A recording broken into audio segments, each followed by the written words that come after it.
Buon pomeriggio a tutti. Anche oggi una lezione dedicata al tema del patriarcato di Aquileia, nel momento in cui è finita la sua storia a causa dell'invasione veneziana attorno al 1420. Questa è un'iniziativa che si inserisce nelle attività del Festival internazionale di musica sacra. Oggi abbiamo con noi il professor Angelo Bertani, che da Spilimbergo è lontano ma vicino. Per fortuna con questa tecnologia riusciamo a fare lezioni anche stando lontani, insomma, ognuno a casa propria.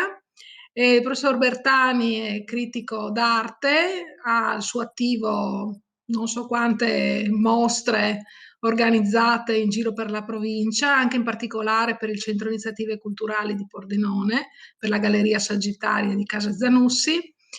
E quindi io vi do appuntamento anche ai nostri prossimi incontri come Università della Terza Età.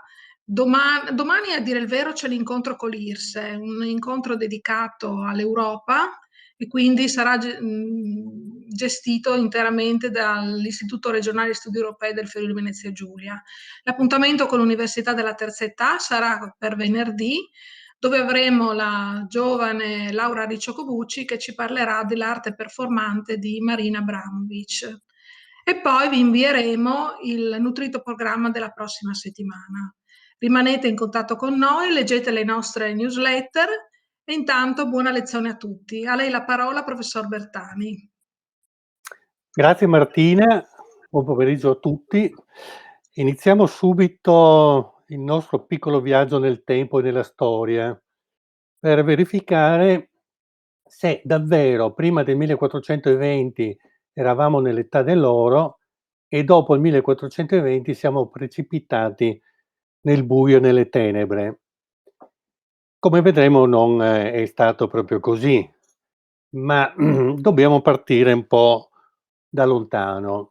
Quindi dalla fondazione di Aquileia, che come ben sappiamo è avvenuta nel 181 a.C., prima come colonia, poi Aquileia si è trasformata in una grande città commerciale e i suoi contatti andavano dal Baltico fino al Nord Africa, tanto che in epoca cristiana, IV-V secolo, Aquileia contava circa 200.000 abitanti ed era la quarta città della penisola italica dopo Roma, Milano e Capua.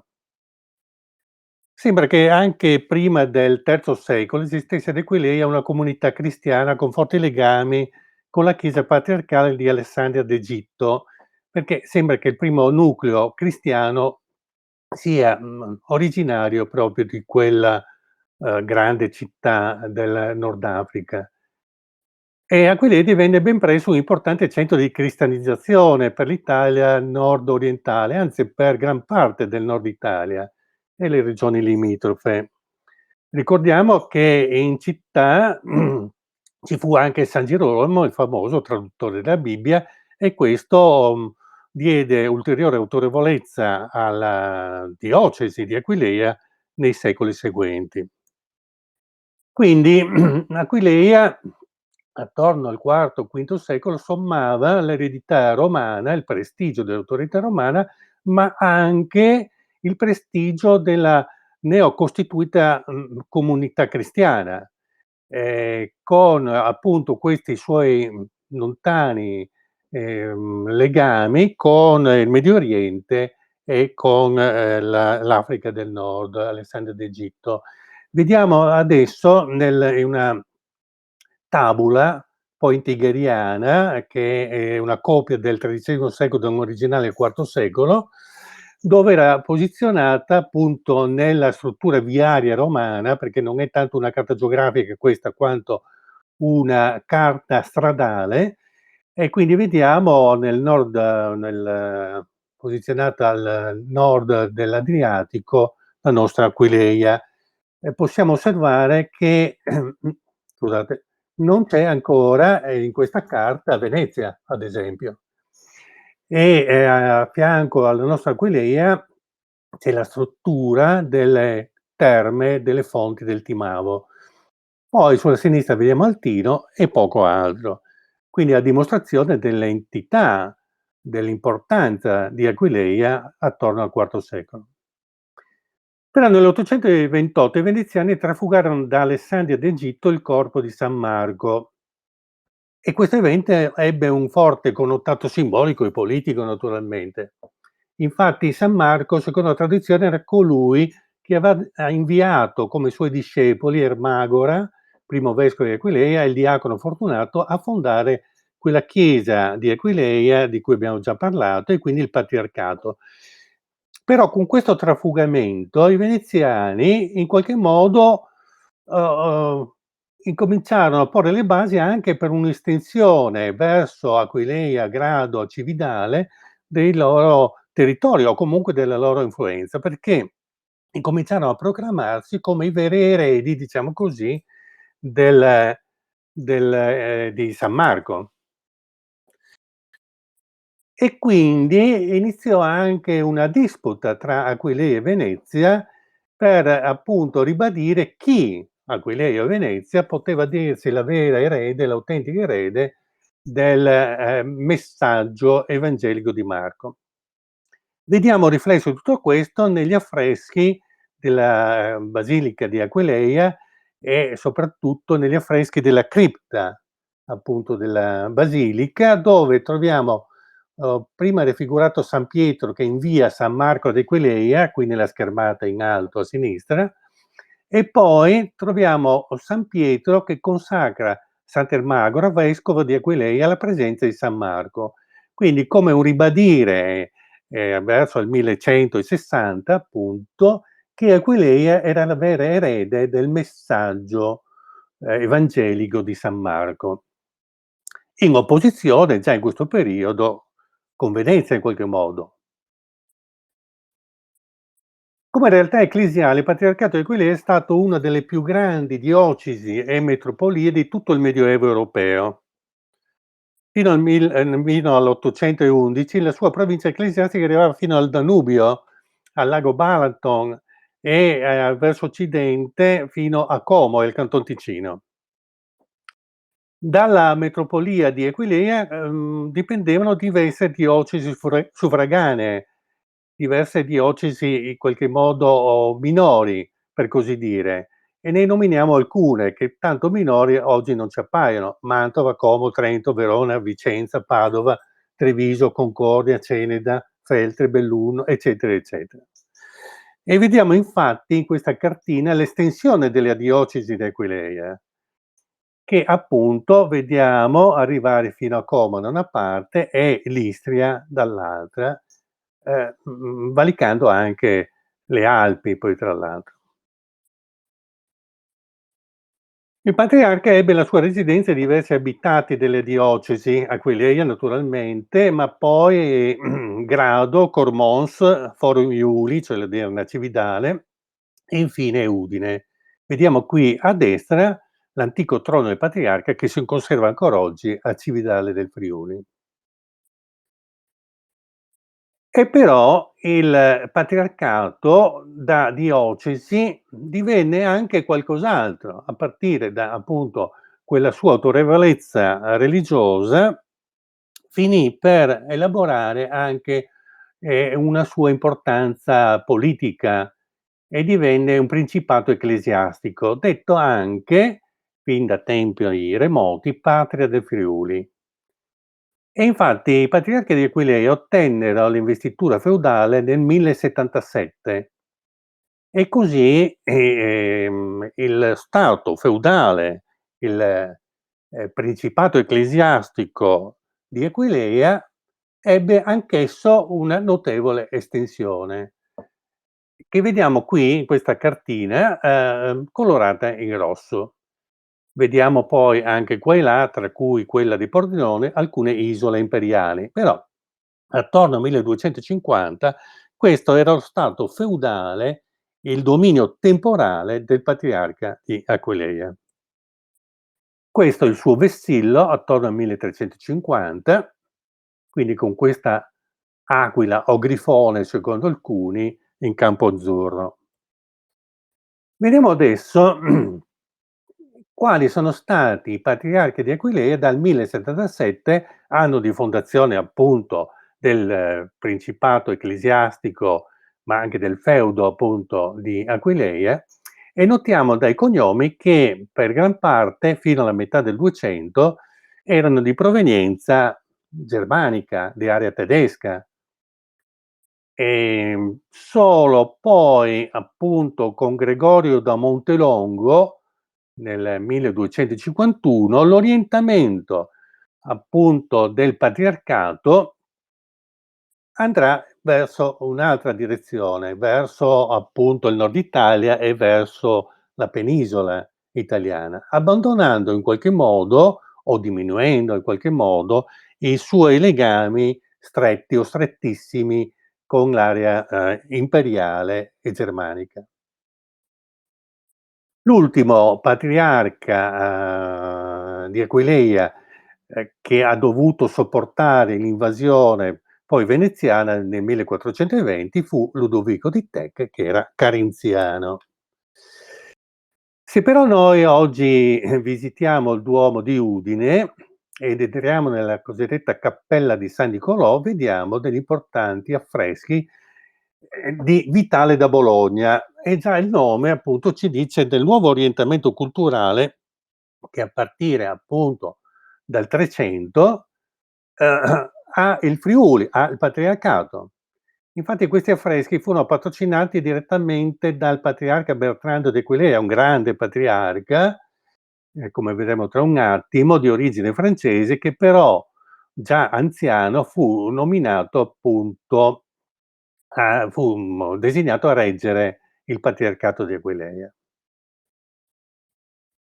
Se noi vediamo da vicino alcuni particolari di questi affreschi, ci accorgiamo che c'è una certa derivazione giottesca o comunque padana che si riflette appunto in queste opere di grande pregio e che ci dimostrano appunto un orientamento culturale non più solo appunto orientato nell'area tedesca o comunque imperiale, ma ormai in qualche modo italiano, se si può dire così. E vediamo come Vitale a Bologna, a seguito della lezione giottesca, elabora un proprio modo realistico, ma al tempo stesso espressionistico, di narrare gli avvenimenti che in questo caso si riferiscono a San Nicola. Però il patriarca Bertrando aveva chiamato Vitale da Bologna soprattutto per affrescare il coro del Duomo di Udine, la cattedrale di Udine, di cui però ci rimangono solo alcuni lacerti, alcuni frammenti di questa grande decorazione, perché il Duomo di Udine, come vedremo in seguito, è stato trasformato, è stato oggetto di una grande riforma all'inizio del '700, e quindi questi affreschi del '300 non sono stati in qualche modo o distrutti, cancellati o coperti, e solo in tempi recenti sono stati in qualche modo riscoperti. Il patriarca Bertrando, che aveva commissionato quest'opera, fu poi assassinato dai feudatari friulani, a capo dei quali c'era un conte di Spilimbergo, tra l'altro. Fu assassinato alla Richinvelda, vicino all'attuale San Giorgio di Richinvelda, mentre tornava da Padova dopo aver presenziato dei riti nella Basilica di Sant'Antonio, anche per la fine della peste del 348, la famosa peste nera. Perché i feudatari hanno assassinato il patriarca già novantenne? Perché il patriarca Bertrando aveva cercato di limitare i loro privilegi, il loro strapotere, dando invece importanza alla nascente borghesia cittadina, e questo era stato mal digerito dai feudatari friulani, molto spesso anche filo imperiale, e quindi da qui l'assassinio del patriarca, che vediamo raffigurato in questa tavola dell'inizio del 400.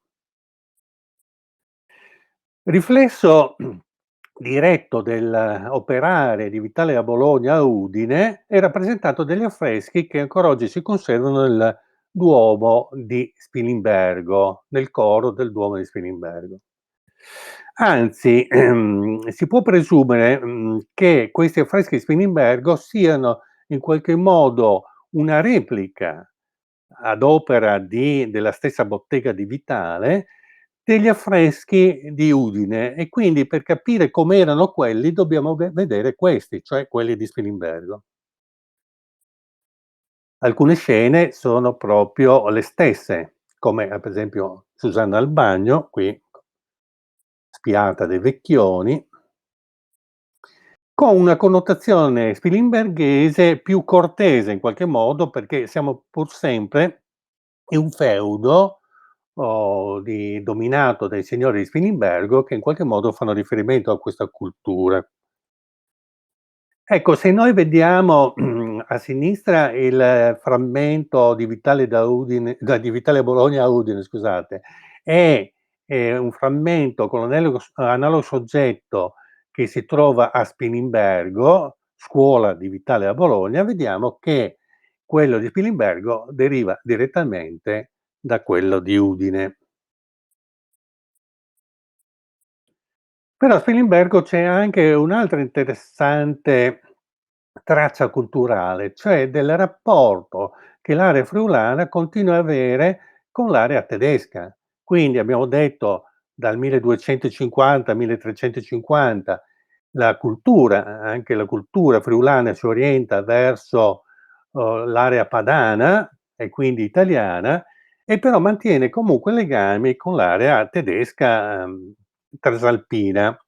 Ne abbiamo traccia in una crocifissione che si conserva nella chiesa di San Giovanni, che vediamo a destra qui nella schermata, che deriva evidentemente dalla crocifissione che si trova nel Duomo di Spilimbergo, affrescata nel Duomo di Spilimbergo. Se guardate la composizione vedete che quella a destra è la replica in qualche modo di quella al centro, che a sua volta deriva da modelli vitaleschi, ne vediamo uno a sinistra. Quindi le frecce in qualche modo indicano la derivazione dell'uno e dell'altro. Comunque, vediamo che, la tavola, appunto di Vitale a Bologna ha una sua eleganza che viene mantenuta a Spilimbergo dalla scuola dello stesso Vitale, mentre l'affresco, perché di un affresco si tratta, nella chiesa di San Giovanni, esaspera in termini espressionistici, potremmo dire tedeschi, lo stesso soggetto.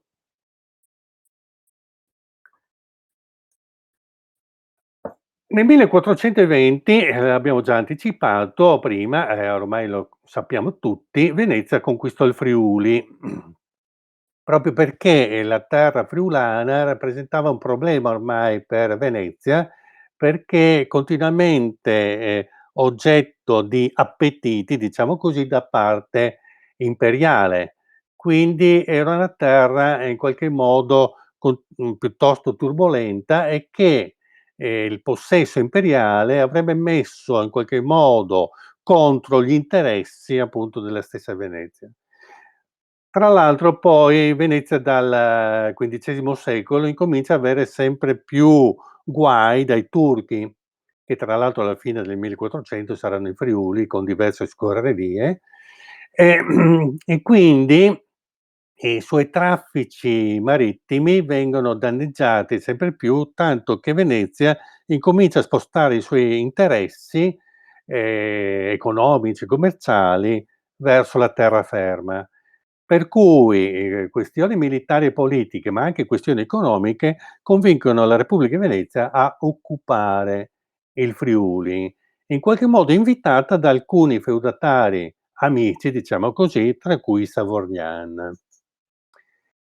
Nel 1445, Papa Eugenio IV riconobbe ai patriarchi la sola signoria di Aquileia, di San Daniele e San Vito. Aquileia poi ben presto verrà occupata dalle imperiali, quindi come feudo temporale, come dominio temporale, i patriarchi di Aquileia, che continuavano a possedere, a mantenere il loro prestigio, il loro potere spirituale, nella diocesi che abbiamo visto prima, ecco, conservano dal punto di vista temporale, quindi politico, solo il dominio su San Daniele e San Vito, perché abbiamo detto che Aquileia presto diventa imperiale.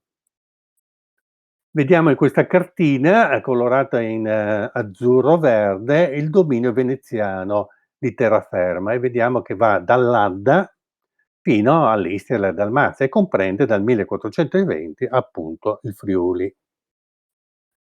Vediamo adesso, dopo aver fatto il confronto con i patriarchi di origine tedesca, vediamo adesso i patriarchi sotto la dominazione veneziana, quindi dal 1420 fino al 1751, anno in cui il patriarcato verrà definitivamente soppresso. Vediamo che, appunto, tutti appartengono alle grandi famiglie veneziane, tutti o quasi appartengono alle grandi famiglie veneziane. E vediamo che anche c'è il dominio di alcune particolari famiglie veneziane, come i Grimani, che vediamo avranno ben 4 patriarchi di Aquileia.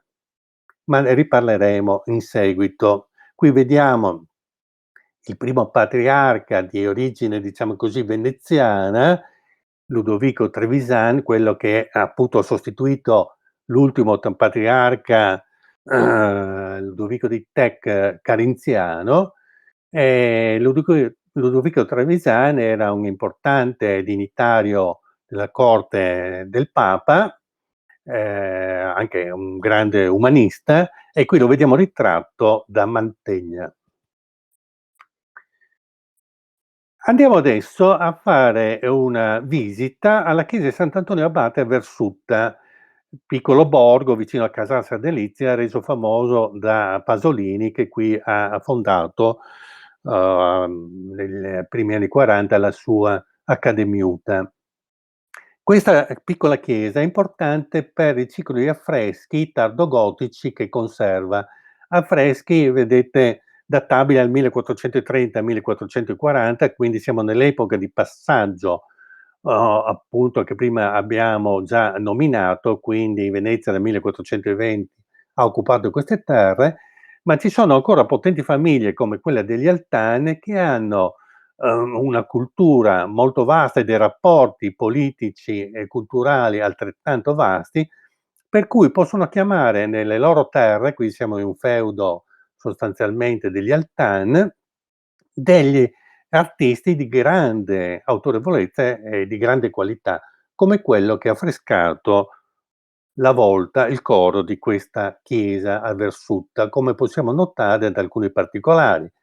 Siamo nel pieno del gotico internazionale, ma l'eleganza di queste forme e di questi colori ci dice che qui ha operato un artista di primo livello.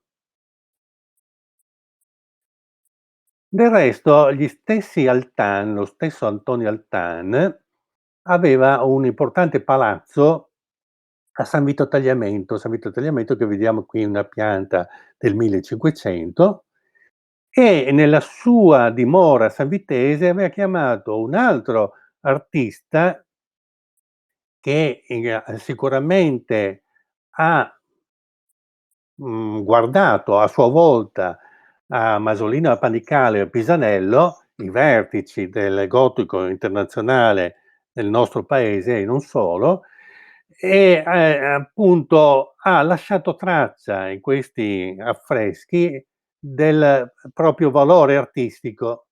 Possiamo vedere quasi una derivazione miniaturistica di questi importanti affreschi che si conservano ancora oggi nel cosiddetto castello di San Vito. In realtà l'edificio era il palazzo di Antonio Altan.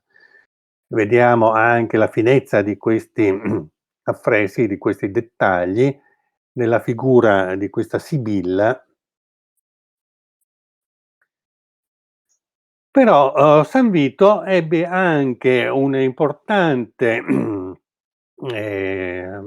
ruolo tra la fine del 400 e la prima metà del, 500, a seguito della nomina a patriarca di Aquileia, appunto, di alcuni membri della famiglia Grimani, potentissima famiglia veneziana. Vediamo qui l'albero genealogico e quindi vediamo in alto Antonio Grimani che divenne doge di Venezia e poi Domenico e i suoi nipoti Marino e Giovanni Grimani, di cui parleremo tra un attimo.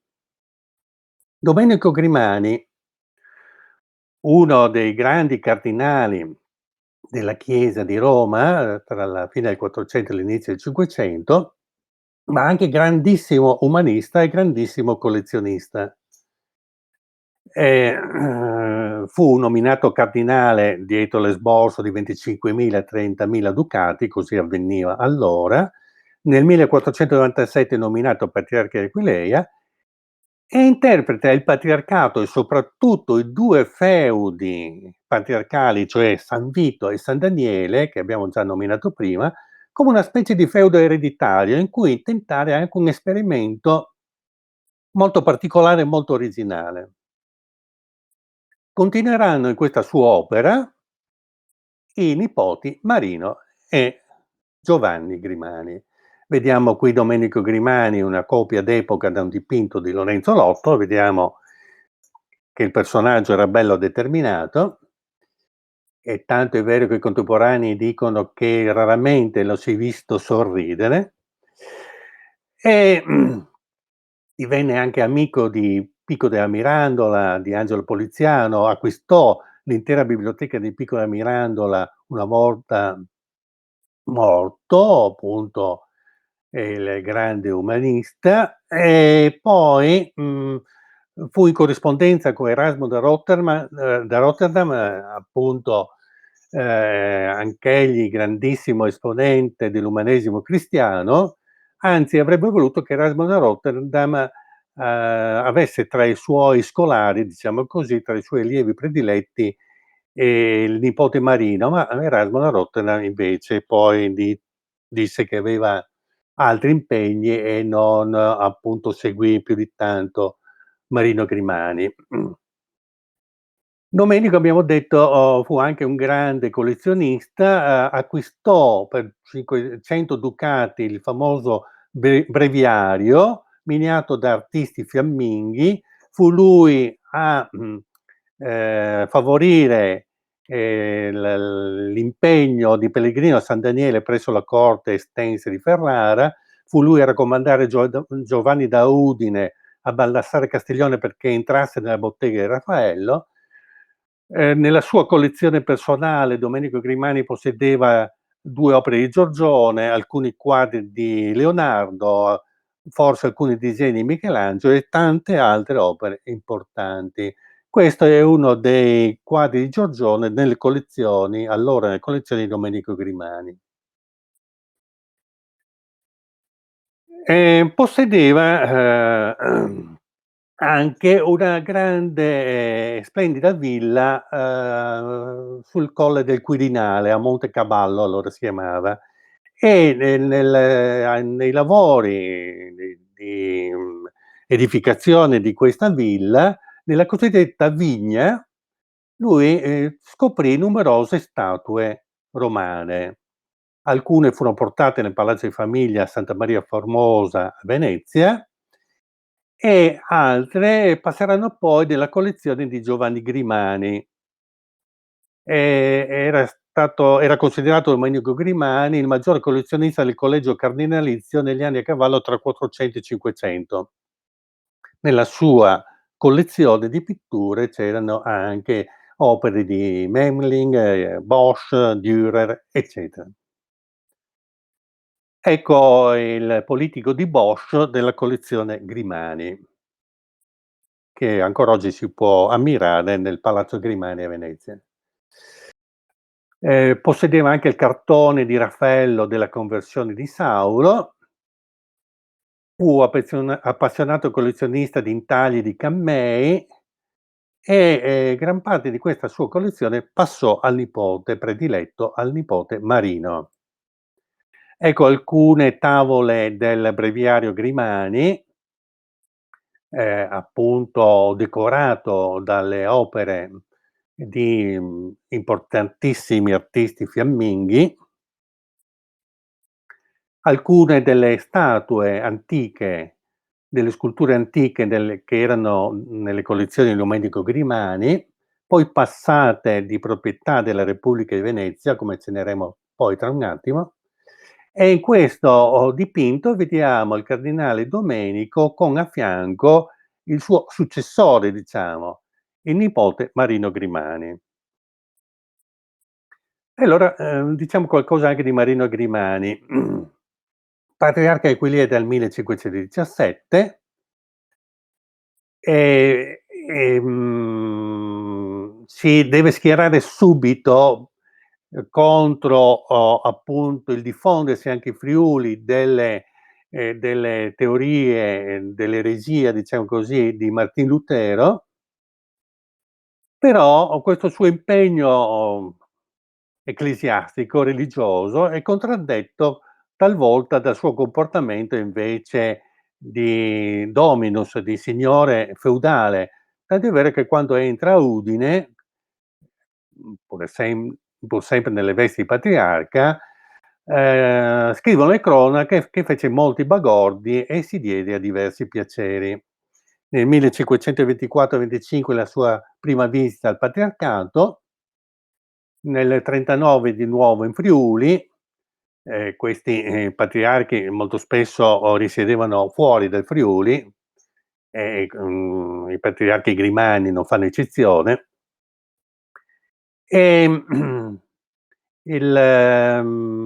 famoso umanista Bernardino Partenio, filimberghese, accoglie qui nella cittadina, il cardinale Marino Grimani con un componimento intitolato appunto al cardinale Marino Grimani che viene a Spilimbergo al tempo dell'ucciagione per scacciare l'eresia di alcuni, l'eresia dei conti di Spilimbergo, tra le righe si può indovinare.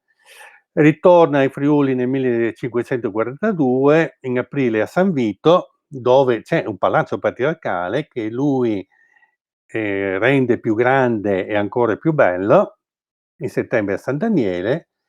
Nel 543 è chiamato a far parte della commissione che doveva riformare la curia, quindi preparare il Concilio di Trento, quello che poi verrà chiamato Concilio di Trento. È rappresentata il Papa a Parma, a Piacenza, eccetera, fa parte appunto di questa commissione cardinalizia.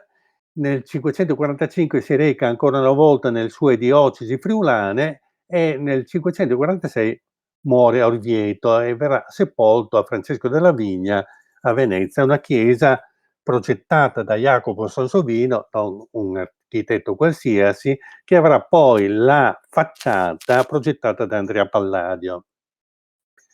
Ma, a noi interessa Marino Grimani come committente.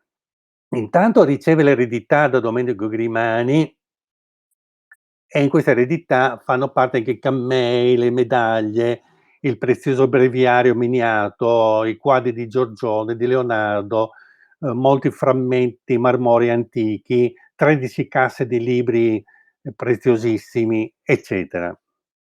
Nel 1535 Pomponio Malteo inizia ad affrescare la chiesa San Vitesio di Santa Maria dei Battuti e quest'opera procura alla Malteo la patente di nobiltà da parte di Marino Grimani. Sarà incluso la Malteo tra i nobili, diciamo così, meglio i cives di questo feudo patriarcale.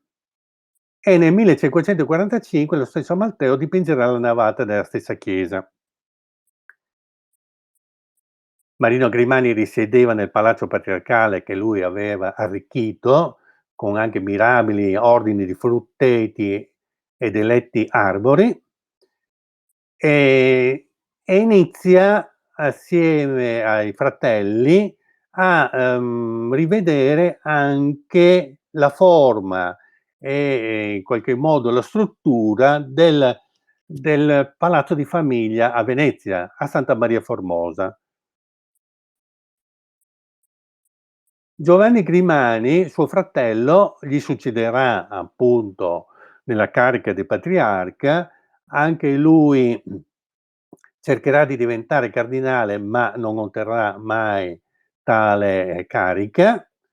Verrà più volte denunciato come simpatizzante di dottrine eretiche e proprio questo fattore ostacolerà la sua carriera nell'ambito ecclesiastico, però fu un importante collezionista, sia, di pezzi classici avuti in eredità da Marino Grimani stesso, sono alcuni appunto dei importanti, pezzi, diciamo così, delle importanti opere che erano già nella collezione di Domenico, passate a quelle di Marino Grimani, adesso confluiscono nella collezione di Giovanni Grimani, il quale però continua ad ampliare la collezione di sculture classiche, tanto è vero che quella sua collezione diventerà una delle più grandi d'Italia e non solo d'Italia.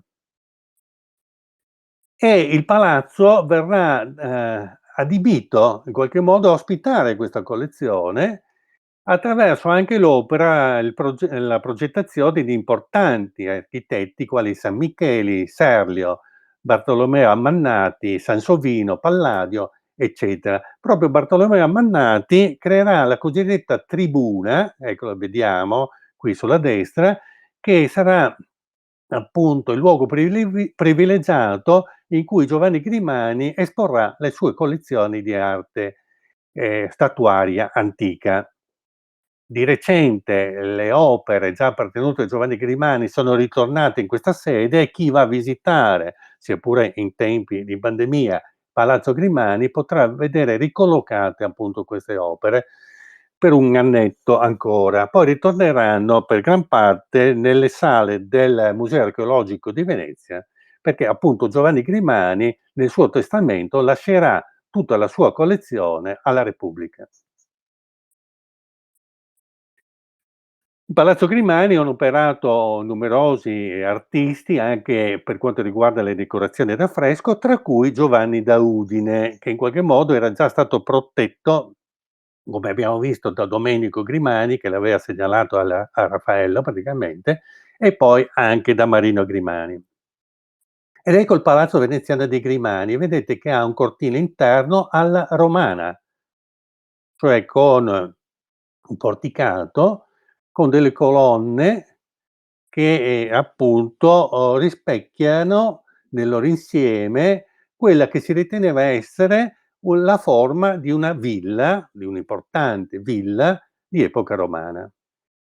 Vediamo in questa, antica foto della fine dell'Ottocento che nel cortile erano ancora collocate alcune delle statue, poi andate in qualche modo disperse perché vendute dalla famiglia e ora in collezioni straniere. Ecco alcune altre sì, opere della collezione Grimani, qui rivediamo la tribuna. E a San Vito Marino Grimani e Giovanni Grimani che cosa hanno combinato di bello? Intanto già Domenico Grimani, abbiamo detto prima, ha cercato di trasformare San Vito in un suo feudo particolare, potremmo dire familiare, in un suo principato e proprio per questo è entrato in contrasto con la comunità che non voleva accettare la riforma degli statuti. Marino Grimani continua su questa strada e va incontro ad altri contrasti con la comunità e però inizia una renovatio urbis, cioè una trasformazione della città perché essa sia il segno della sua cultura e del suo potere. Quindi innalza una torre, la Torre Grimana, apre uno stradone verso sud, e verso potremmo dire Portoguaro perché, da Venezia si arrivava a Portoguaro e da lì si risaliva via terra o via fiume verso San Vito, restaura e amplia il Palazzo Patriarcale, fa costruire nuove mura, dà nuova forma alla piazza, che è la forma attuale poi tra l'altro, stabilisce che ogni venerdì abbia luogo un mercato, come anche attualmente, e incentiva i forestieri a trasferirsi a San Vito. Quindi, Marino Grimani, accelera il processo che, aveva già iniziato Domenico Grimani e trasforma questo feudo patriarcale in un suo feudo personale in qualche modo e cerca di fare qui a San Vito quello che lui non poteva fare a Venezia, perché a Venezia c'erano delle leggi che impedivano il lusso, diciamo così, impedivano che le grandi famiglie, dessero eccessiva dimostrazione della loro ricchezza e c'erano dei limiti anche stringenti alle influenze che esse potevano avere nell'ambito della cultura veneziana in genere, sempre diffidente dei rapporti per esempio con Roma, mentre abbiamo già visto che Domenico e poi Marino e poi Giovanni Grimani faranno invece riferimento a una cultura romana, nel senso che Roma per loro diventava un centro culturale di primo riferimento. Traccia dei contrasti tra i Grimani e la comunità di San Vito possono essere visti anche in questo graffito che si trova nella Chiesa dei Battuti, in cui leggiamo: "1552 AD 12 luglio, mi io Cuminio vidi far poco ben con qualcun di San Vito". Considerate che questa chiesa era in qualche modo, la chiesa più, esposta del centro storico, perché sulla via principale che andava verso il guado del Tagliamento e in qualche modo, come vedremo tra un attimo, possiamo considerare che questa chiesa era prediletta dal cardinale Marino Grimani. Questo graffito in fondo, può essere considerato un segno di protesta nei confronti di questa politica, spregiudicata dei Grimani a San Vito. Ecco, vediamo nella pianta che abbiamo, prima già visto quali sono le strutture che Marino Grimani, in qualche modo rinnova o mette in opera a San Vito, quindi la canalizzazione di un fiume, la costruzione di una strada, l'ampliamento del palazzo patriarcale e poi la, porta Grimana e così via. Piazza di San Vito che lui in qualche modo trasforma, a cui dà la forma attuale grosso modo, e vediamo che c'è un eco, un riflesso veneziano anche nella forma di questa piazza sanvitese. Marino Grimani, che come abbiamo visto prima fece parte della commissione preparatoria del Concilio di Trento, proprio per dimostrare la propria cultura anche in ambito ecclesiastico e per ribadire che lui poteva avere un ruolo di mediazione tra le chiese protestanti e le chiese di Roma, cercando quasi una terza via, ehm, compose un commentario all'Epistola di San Paolo ai Romani, commentario che lui fece anche miniare in una copia di pregio e vediamo, il frontespizio di questa edizione che oggi si conserva a Londra. Ma, questo commentario ebbe anche una versione a stampa naturalmente presso Manuzio, edizione a stampa che per gran parte, fu diffusa senza il nome dell'autore. Poteva essere pericoloso anche esporsi troppo. Che cosa dice il nostro Marino Grimani in questo commentario dell'Epistola ai Romani di San Paolo? Che per salvarsi non vale tanto la fedeltà alla legge mosaica, quanto invece vale la giustificazione per sola fede. Una cosa che, non so, per esempio, un certo Calvino stava predicando già da tempo e comunque era uno dei cavalli di battaglia dello stesso Lutero, commentatore non a caso di San Paolo. E qui vediamo alcune parti di questo commentario a stampa di Marino Grimani, in cui si dice proprio che appunto la salvezza deriverà non tanto dall'osservanza della legge, quanto dalla fede.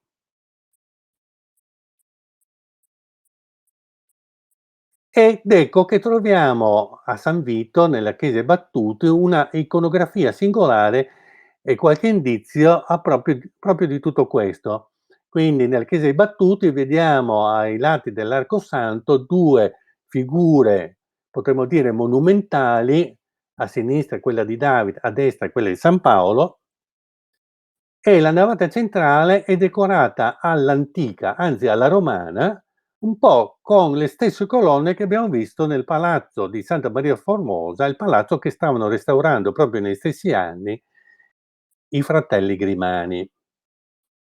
Secondo un gusto, secondo una tipologia che già incominciava a circolare a Venezia, per esempio nella Basilica San Marco, nella Cappella Gen, riformata, riprogettata da Tullio Lombardo. Quindi c'era un'eco che proveniva direttamente da Venezia, sia da Casa Grimani, come vediamo, ma più in generale di ambito veneziano, da un certo ambito colto e ristretto di Venezia. Giovanni da Udine è stato chiamato a decorare anche una sala, una stanza del Palazzo Grimani a Santa Maria Formosa, e riflessi di questa cultura, antiquariale li vediamo anche negli affreschi di Amalteo a San Vito, con queste panoplie, con questi fregi all'antica, con, queste decorazioni agrottesche, così si chiamavano, che erano una specialità di Giovanni da Udine nella bottega, appunto, di Raffaello. Giovanni da Udine, che abbiamo visto un attimo fa, aveva decorato la sala d'Apollo a Santa Maria Formosa con tutto una decorazione in cui comparivano anche numerose specie di uccelli che in qualche modo, all'Amalteo riprende, quasi per compiacere il patriarca, qui a San Vito. E poi nei pennacchi, nei tondi che stanno nei pennacchi del coro, episodi in cui appunto la salvezza deriva direttamente dalla fede, episodi di salvezza per sola fede. È tutto uno squadernare di volumi, di codici in alto nella volta, a dimostrazione che quello che si afferma deriva dalle scritture. E la figura di Davide, riprendiamo l'osservazione di questa immagine, che ha tra le mani un cartiglio in cui si dice: "Servite Dio con timore, con tremore, esultate, che non si sdegni e voi perdiate la vita." Un riferimento alla legge mosaica, all'osservanza della legge, ma anche un messaggio politico alla comunità di San Vito che non desse troppe grane al nostro patriarca. E poi sulla destra dell'arcosanto invece la figura di San Paolo, che nell'Epistola ai Romani diceva appunto che, avremo la salvezza grazie alla fede, siamo stati liberati dalla legge mosaica, e noi non dobbiamo operare più secondo la legge che è antiquata, ma secondo lo spirito della fede e lo spirito dell'amore che dalla fede deriva. E così vediamo che questa figura dipinta dall'Amalteo e in qualche modo forse suggerita da Marino Grimani, ha sotto un piede un libro. Che cosa rappresenta questo libro? Rappresenta probabilmente il Vecchio e l'Antico Testamento, la legge mosaica, che San Paolo considera superata. Quindi il suo sguardo si rivolge alla figura di David, in qualche modo, appunto, che rappresenta la legge, l'Antico Testamento, ma per ribadirne il suo superamento. Tutti questi contenuti che vediamo espressi negli affreschi dell'Amalteo, ovviamente in qualche modo si può presumere, che i soggetti siano stati suggeriti dal, patriarca Grimani e dai suoi appunto, consiglieri teologici. Ecco, questi stessi contenuti li vediamo espressi in quel commentario alle lettere ai Romani di San Paolo, stampato appunto a Venezia e scritto, ufficialmente scritto, dallo stesso Marino Grimani. Quindi una corrispondenza tra quel testo, tra quell'edizione e questa esplicazione, potremmo dire, di stessi contenuti per immagini. Giovanni Grimani, che qui vediamo dipinto a Tintoretto, si fa, appunto ritrarre con questa, veste, chiamiamola così, rossa. Qualcuno ha detto: "Ma ha voluto, farsi raffigurare come se fosse già stato nominato cardinale", che invece no, appunto non sarà mai cardinale. In realtà sta indossando l'abito patriarcale, che è simile all'abito cardinalizio. Ecco, Giovanni Grimani ha fatto progettare a Palladio la facciata della chiesa di famiglia, diciamo, alla chiesa di Santa Maria Formosa, e San Francesco della Vigna invece c'è un errore qui mio, nella facciata ci sono 2, statue, realizzate da Tiziano Aspetti, un Mosè e un San Paolo. Mosè rappresenta appunto l'Antico Testamento alla legge, San Paolo il suo superamento, e anche in questo caso San Paolo ha sotto un piede un libro che rappresenta appunto, forse, probabilmente, proprio l'Antico Testamento, il superamento della legge a opera della fede. Nel 500 passiamo ora rapidamente al 700 e diciamo qualcosa dei Manin che, appunto, il loro ramo friulano era diventato molto ricco e famoso in queste terre, ma aspiravano a avere anche una appartenenza all'aristocrazia veneziana, che ottengono grazie a un esborso di 100.000 ducati nel 1651, e poi devono dimostrare questa loro raggiunta autorevolezza, questo raggiunto prestigio. E come lo dimostrano? Attraverso la cultura, facendo pubblicare appunto dei testi encomiastici come questo, che ha questo frontespizio. Vediamo sulla sinistra il castello di Udine e sulla destra la villa di Passariano. Quello che indica la villa di Passariano è probabilmente la personificazione del Tevere, a dimostrazione dell'origine romana, della supposta origine latina e romana dei Manin. Vediamo la villa Manin, appunto di Passariano, che tutti conosciamo, la cui costruzione ha avuto inizio alla metà del 600 e che dura per gran parte del 700. Il dominio sul territorio da questo asse centrale della villa, chiusa in se stessa però, non aperta come le ville palladiane sul territorio, ma in qualche modo raccolta e chiusa nella propria autorevolezza, nel proprio prestigio come nucleo di controllo del territorio anche. Vediamo, la progettazione successiva del giardino retrostante, prima all'italiana sulla sinistra, poi trasformato nell'Ottocento all'inglese.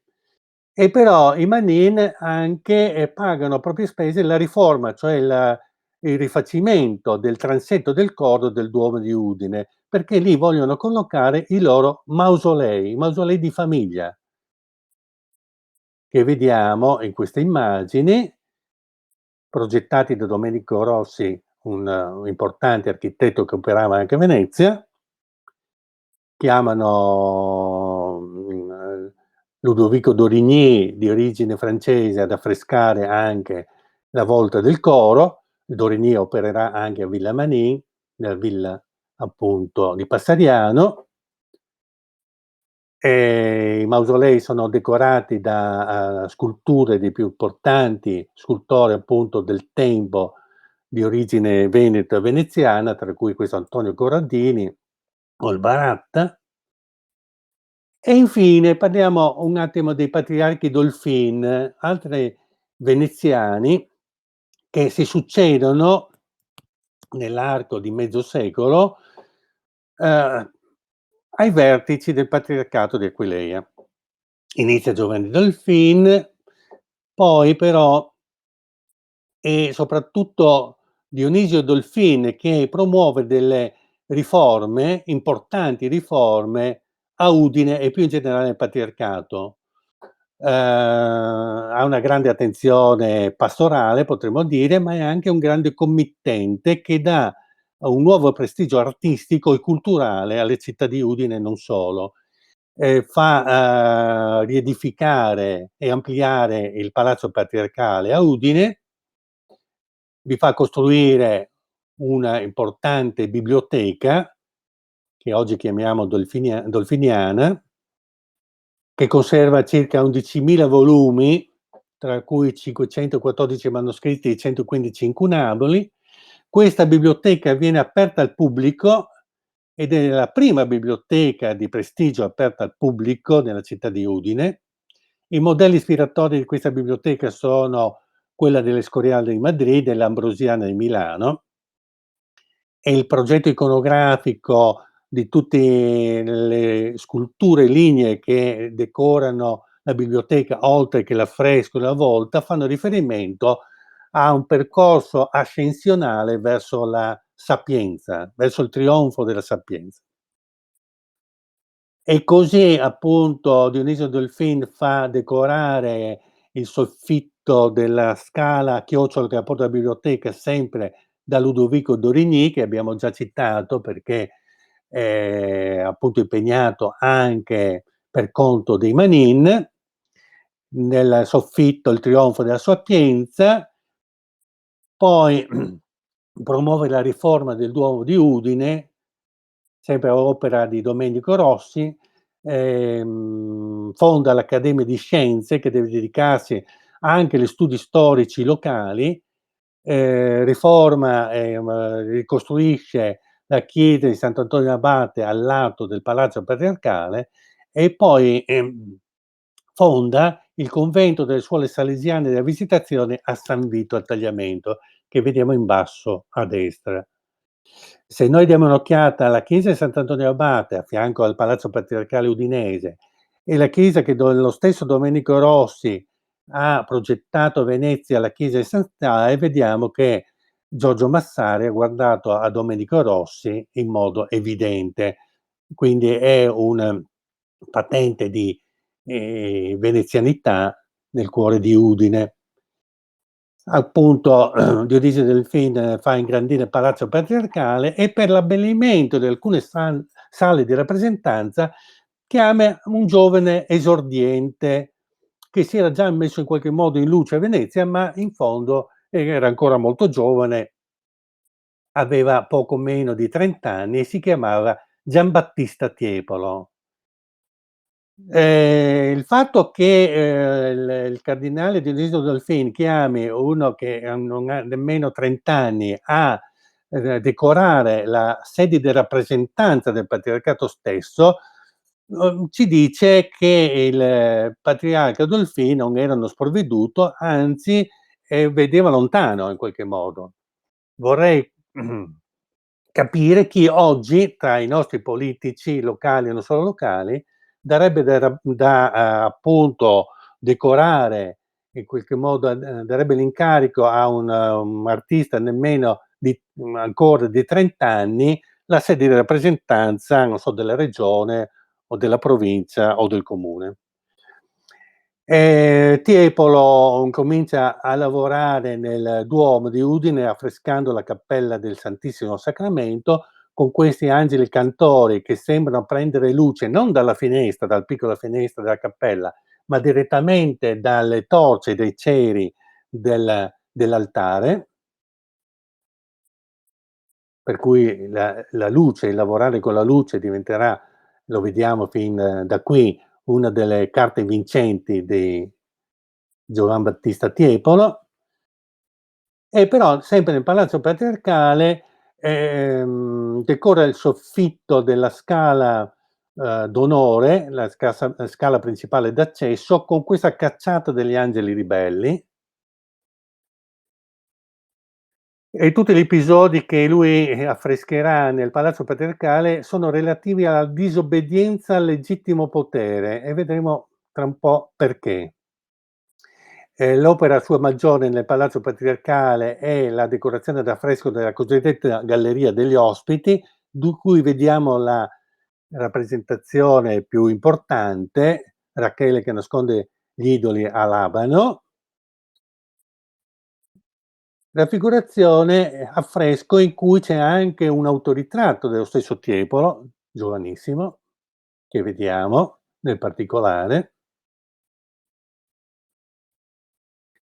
E, Rachele, in realtà è rappresentata dalla moglie, appunto, del giovane Tiepolo, da Maria Cecilia Guardi, probabilmente da Maria Cecilia Guardi, sorella dei famosi pittori Antonio e Francesco Guardi. I 2, Tiepolo e Maria Cecilia si erano sposati segretamente, tra l'altro.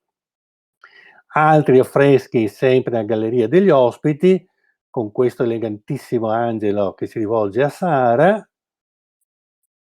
Lo stesso angelo con abito diverso, si è cambiato d'abito, vediamo nell'episodio di apparizione degli angeli ad Abramo. E però bisogna capire che, con l'editto di Graz, gli Asburgo, che sempre volevano mettere le mani sui possedimenti friulani di Venezia, quindi, Friuli era terra contesa tra Venezia e gli Asburgo in questo periodo, e quindi, con questo editto di Graz gli Asburgo non riconoscono più l'autorità patriarcale sul territorio austriaco. Riflesso di tutto questo, di questi contrasti politici, oltre che ecclesiali potremmo dire, lo vediamo nel affresco della volta della sala del tribunale, in cui Tiepolo affresca appunto il giudizio di Salomone. Che cosa rappresenta questo bambino che sta per essere squartato in 2, diviso in 2, perché è disputato, diciamo così, da 2 madri, una falsa e una autentica, è è il patriarcato stesso. Quindi è una rappresentazione simbolica questa.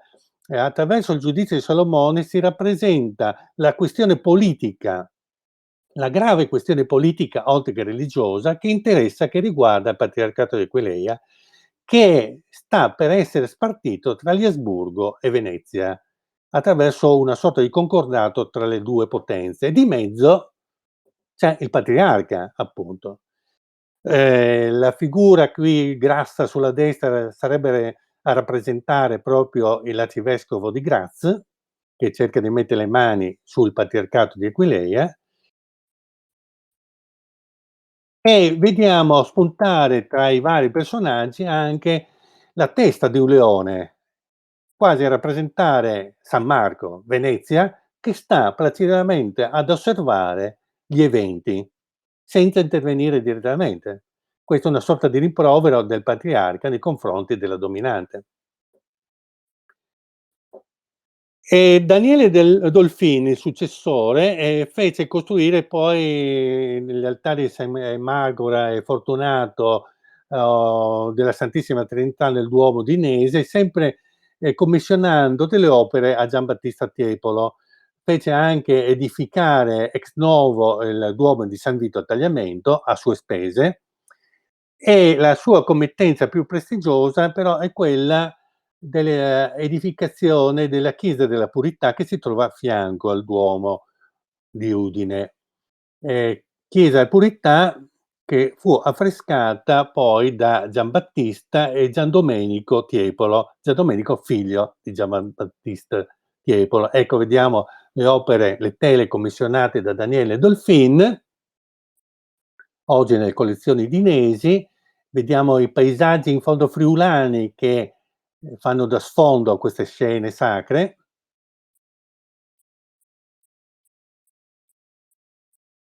E Decoloratorio della Purità, affrescato da, Giovan Battista Tiepolo per quanto riguarda l'Assunta, e poi ai lati della navata da, Giandomenico Tiepolo, il figlio di Giovan Battista Tiepolo, con queste scene, appunto, che fanno riferimento a una vittoria della fede o della legge, antica su, coloro che hanno cercato di, in qualche modo, ostacolare o ribellarsi all'autorità. Ecco il Duomo di San Vito, fatto riedificare a proprie spese da Daniele Dolfin, che viene raffigurato anche in questo busto all'interno del Duomo. Daniele Dolfin che fa portare da Venezia importanti tele di autori di prestigio, tra cui Queste anime purganti di Francesco Zugno, in cui riconosciamo anche lo stemma dei Dolfin, quei 3 delfini che vediamo sulla sinistra. oppure quest'opera importante di Gasparo Diziani, ancora un'opera di Zugno e così via. Nel palazzo patriarcale di Udine si conserva ancora il trono degli ultimi patriarchi, vediamo di stile settecentesco, però dobbiamo anche dire che nel 1751 il Papa sopprime il patriarcato di Aquileia perché pressato da Venezia da una parte e dagli Asburgo dall'altra, e quindi divide il patriarcato in due arcidiocesi, esattamente in quella di Udine e in quella di Gorizia. Una è in territorio ancora veneto, la diocesi di Udine, e l'altra è in territorio invece asburgico. Così il nostro Daniele Delfin, da patriarca, si trova trasformato in arcivescovo, e arcivescovo che ancora oggi indossa l'abito di colore rosso patriarchino, ha memoria storica dell'origine del patriarcato di Aquileia. Però sarà un Manin a dover gestire il passaggio dalle repubbliche di Venezia al nuovo potere quando arriverà in Friuli un certo Napoleone Bonaparte. Vediamo il volto un po' perplesso dell'ultimo doge, Ludovico Manin, che però ha dalla sua il fatto di non aversi voluto opporre con le armi o con la violenza a Napoleone, perché ha capito che la Repubblica di Venezia era arrivata al capolinea e quindi ha cercato di, in qualche modo favorire il passaggio dalle Repubbliche di Venezia al nuovo ordine per via pacifica, in qualche modo. Ovviamente obtorto collo, cioè non di malanimo, però non ha chiamato alla rivolta, all'insurrezione, ma ha capito che i tempi della Repubblica di Venezia erano giunti appunto al capolinea. Questo è l'originale Trattato di Campoformio, firmato da Napoleone e dall'imperatore d'Austria, forse a Villamanin o comunque nei pressi. Eccola una, rappresentazione della firma di quel trattato, e così, finiamo questa nostra carrellata, dicendo che negli emblemi che caratterizzano la nostra regione vediamo comparire varie specie di aquile o grifoni, da quello o quella patriarcale sulla sinistra a quella napoleonica, a quella asburgica bicipite, a quella appunto che rappresenta oggi ufficialmente la nostra regione. Ancora però un richiamo all'antico stemma patriarcale, che in qualche modo però viene, esposto nei, palazzi pubblici friulani accanto alla bandiera italiana, quella europea e quella della città ospitante naturalmente, a ribadire che la nostra identità, al di là del mito, al di là di coloro che vogliono in qualche modo, ribadire che esista quasi una razza friulana, cosa che invece non è possibile dichiarare. Ecco, la nostra identità è una identità, plurima, è una identità in divenire, e per capire esattamente che cosa consiste la nostra identità bisogna guardare la storia e non certo al mito, magari strumentalmente manipolato per finalità politiche. Grazie.